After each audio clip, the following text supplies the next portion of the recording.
how can we stop this escalating rate of childhood obesity, which has increased 3 times since in the past 30 years.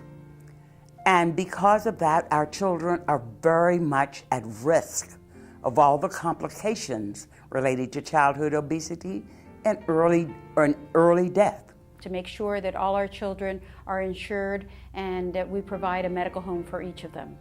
We all know that genetics has a lot to do with obesity and environment has a lot to do with obesity. So biggest policy in the future is going to be trying to do the best we can to avoid children getting diseases of the elderly by eating the wrong foods, but making sure that those that are already obese do not suffer depression because the country tries to talk about them like if they were somebody who had caused this by themselves.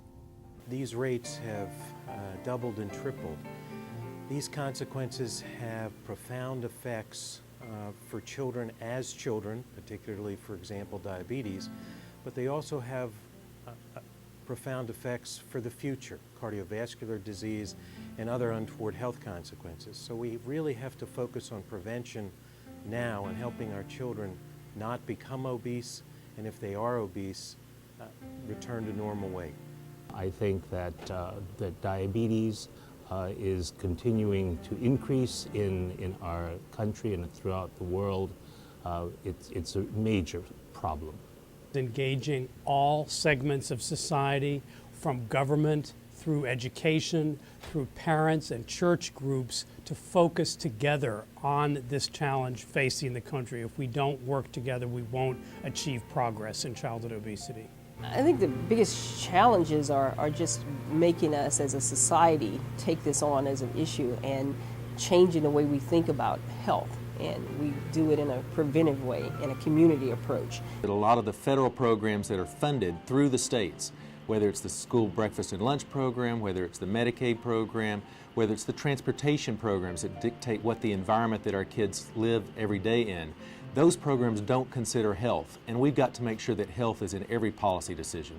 The ability to coordinate our efforts across various domains, whether it's within the schools and having policies that really support healthy behaviors.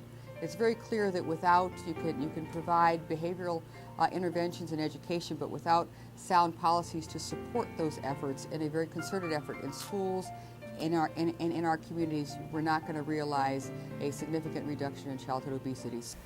Unfortunately, the way society has moved today in terms of technology and the focus that children now see of technology in their lives is not helping, shall I say. I won't say it's the cause of, but it's certainly not helping the issues that we have to deal with in terms of children being active, playing, running, bicycling, all the things that certainly I did and you did as a child.